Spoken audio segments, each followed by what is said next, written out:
5 years ago, many of you in this room, you asked us to build something more than a conference. You asked us to build a movement that will speak up for our continent, that will speak up on the industry. The majority always said the industry is going to its extinction. Well, there was an extinction rebellion. It's really crazy kids in Europe. But we stood for an industry that said, this industry has been that has driven human flourishing, and we're going to stand. 5 years later, I am reporting that we did it. We did it, and we will continue, and we will not stop. I want to take this moment to recognize the AEC leadership, board members, country chairs. Can you please just stand? Don't be shy, they won't target you. Please just stand, be recognized. Good, thank you so much for all that you did. You have allowed me across the year to go through your cities, stayed in some of your homes for free, like that was an Airbnb, you didn't charge me. But it was very important. You gave us a chance to put Africa's voice on the big tables, in the big rooms. I could not say that without recognizing the Secretary General of the IEF who is here with us. Thank you so much. Thank you for always putting Africa right there. The Secretary General of the Gas Exporting Countries Forum, and certainly my big brother and friend, Dr. Omar Farouk Ibrahim of Apple. Thank you for all that you do. Thank you. They actually invited me to the Clean Energy Ministerial Forum. I was shocked that I said yes. I did go. It was far, went to Busan, and I got to Busan. But here's what happened in Busan. For the first time, the US Secretary of Energy put forward a landmark proposal to make clean energy using LPG to drive up Africa's growth by dealing with clean cooking. Clean cooking is a big issue. We cannot forget how many people, some say 500,000, I put at 1 million, people would die every year because of lack of clean cooking fuels, and they have to use biomass. That is an issue that we must address. And we cannot come to a place where we don't address that using beautiful green LPG to solve our clean cooking problems. So from Busan to Cape Town, to Cairo, to Dakar, to Lomé, LPG is going to be big, and we are going to use it, and we will not stop. Exploration for energy is bad. The state of African energy is resilient, and it continues to go strong. Liberia just signed a few new blocks with Total Energies. Maybe Mike Sansa will tell us what he signed. We hope that Mike moves more money in Africa next year. But maybe he might tell us about Mozambique. I don't know. They'd say I shouldn't talk about gossip, so I don't do TMZ. But we're hoping that project starts in Mozambique, because it's time for a country like Mozambique to drive that green gas, so beautiful green gas that we could use across our continent. Who would not want gas in Africa? It's a gas game, because they're using it everywhere. And I dare someone tell Africans to stop, because we're not stopping. But as we try to drive oil, gas, and fancy energies, it's really important that we do our own job. As we heard this morning from a very, very beautiful performance, we got some work to do. Work to do with our both boundaries. I'll tell you this, the energy industry can take care of all the subsurface issues, but they can't deal with our ground risk issues. That's our job to do. That's our job to do. We need to move fast. We got a window of opportunity to drive up this industry. But we can still do that by doing some of the things that keep us back. And that's why I urge the public leaders here, the ministers, Mr. Prime Minister, when we sign deals, cut delays, cut red tape, get some of these bureaucrats that hold things from moving. Our continent is moving. That's how we get drill baby drill done. That's how we get it. We need to sign those agreements, approve or stop with bureaucrats for such a long time that are not being approved.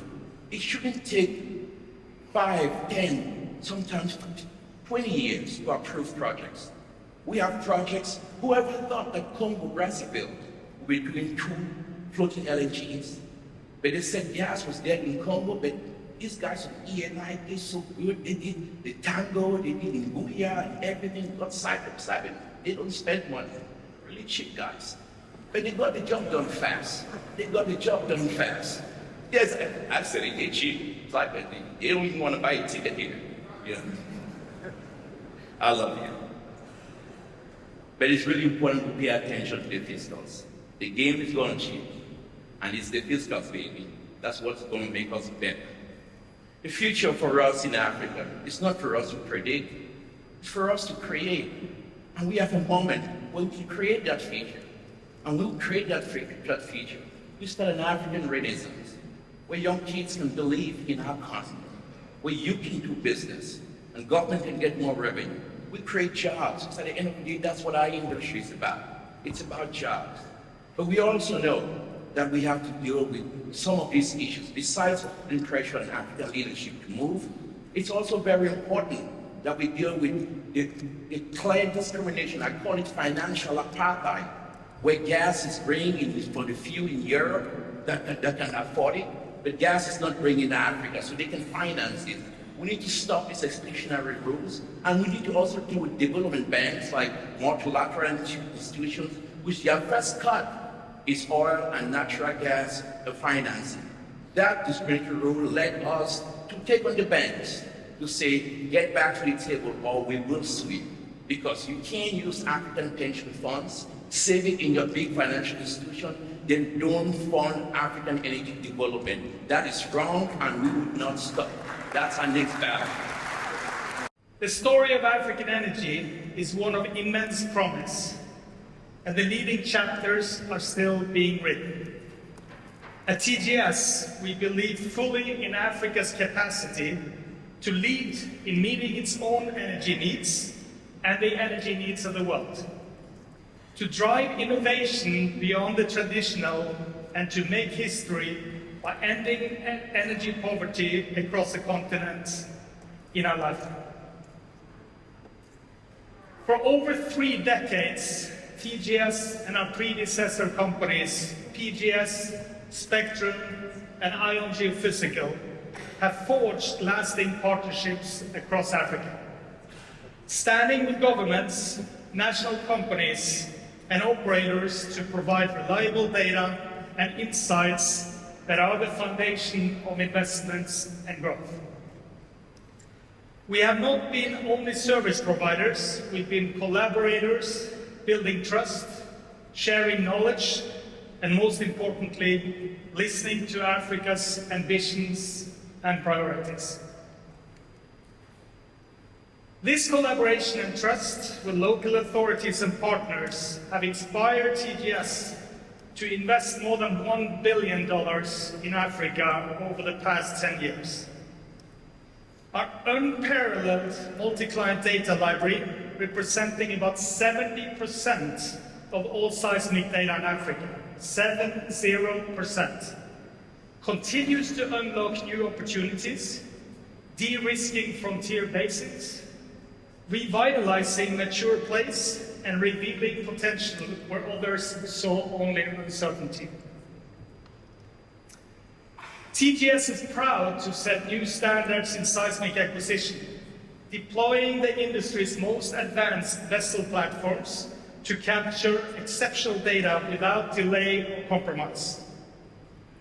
But we know that the power of data is truly realized in how it's transformed.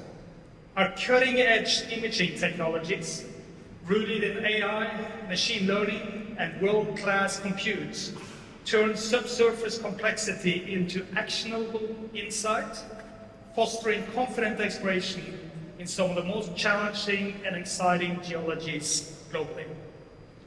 This is how we can help convert Africa's potential into progress, reducing uncertainty so that investors and nations can move boldly forward.